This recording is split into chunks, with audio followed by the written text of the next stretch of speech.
In this lesson, we're going to talk about how we can optimize our CRUD operations. By now, we already understand the important role that indexes play with regards to performance.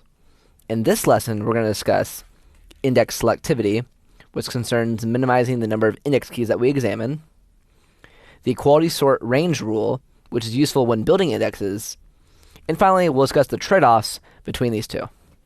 Let's go ahead and jump into the shell and look at some examples.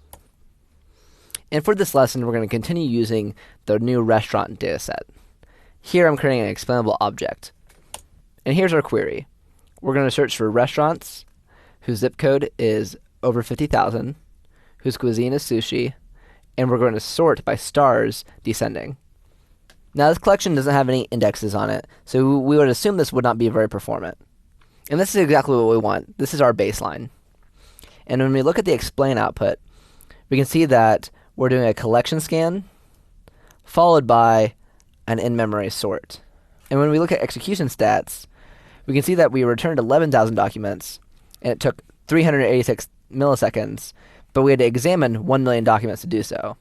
This is pretty terrible, but it's what we expected. Looking back at our query, we might go ahead and naively create an index on zip code, cuisine, and stars, which is what we're querying on and sorting on. And now when we rerun the same query, we'd expect some better results. And we do. We can see that we're no longer examining 1 million documents. We're only examining the 11,000 that we return is the same that we're examining. And instead of doing a collection scan, we're now doing an index scan. But you can see that we're still doing an in-memory sort, which isn't very cool. And we're also looking at a bunch of unnecessary index keys, which also isn't very cool. But in general, our execution time is down. And we're examining an extra 80,000 index keys because the first key in our index is zip code. And in our query here, zip code is a range query, which isn't very selective.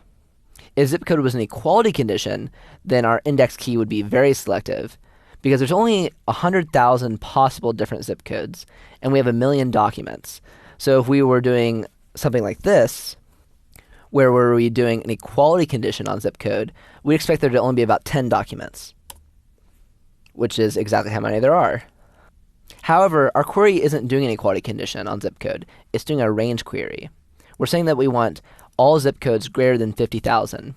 So since 50,000 is about half of the 100,000 possible zip codes, we'd expect about 500,000 documents, which is pretty much exactly what we see. So zip code as a range query isn't a very selective index because we're returning half of our million. On the other hand, cuisine has an equality condition, and so we'd expect this to be pretty selective. And it is. We're only seeing 23,000 documents, which is about 2% of our million document collection. So this is much more selective than the 50% that we'd get with zip code.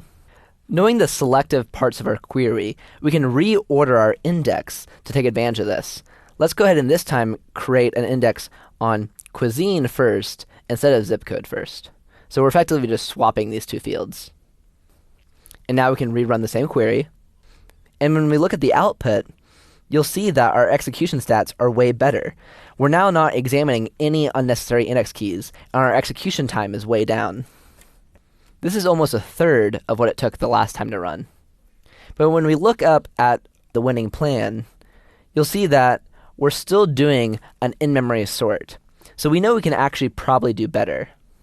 And you might be surprised that we're doing an in-memory sort because our index includes the stars key. Well, if you remember correctly, we can only use an index for both filtering and sorting if the keys in our query predicate are equality conditions. And since zip code is a range query, we're not able to use that index for sorting.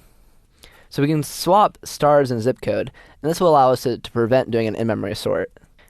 And so when we look at our explain output, we can see that our winning plan is just do an index scan followed by a fetch.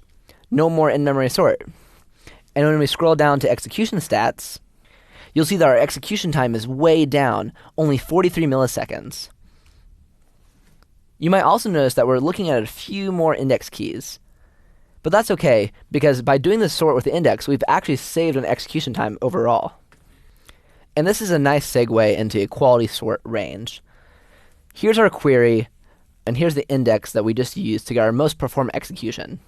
And so we can use this phrase, equality, sort, range, when building our indexes to determine the best way to service our queries. At the beginning of our index, we should match on equality conditions in the query predicate, followed by sort conditions, and finally, range conditions. Equality, sort, range. And while this cool trick won't always give us the most performant results, it's a really great rule of thumb, and it works most of the time. And as you can see, if we don't use indexes, our queries are going to be slow. And we can build indexes so that we're not examining unnecessary documents that we're not returning. We can continue to increase performance by thinking about selectivity when we build our indexes so that we're not looking at superfluous index keys. But that being said, sometimes it makes sense for us to make a trade-off between examining index keys and doing an in-memory sort. As we can see, the rule of equality, sort, range, when used as a rule of thumb for building indexes, can be very effective. Let's recap what we've learned. So we talked about index selectivity, and when we choose our indexes, we want to make sure that the most selective fields are first. We also talked about equality, sort, range, which is a really great rule for determining how we should order our index fields. And finally, we talked about performance trade-offs.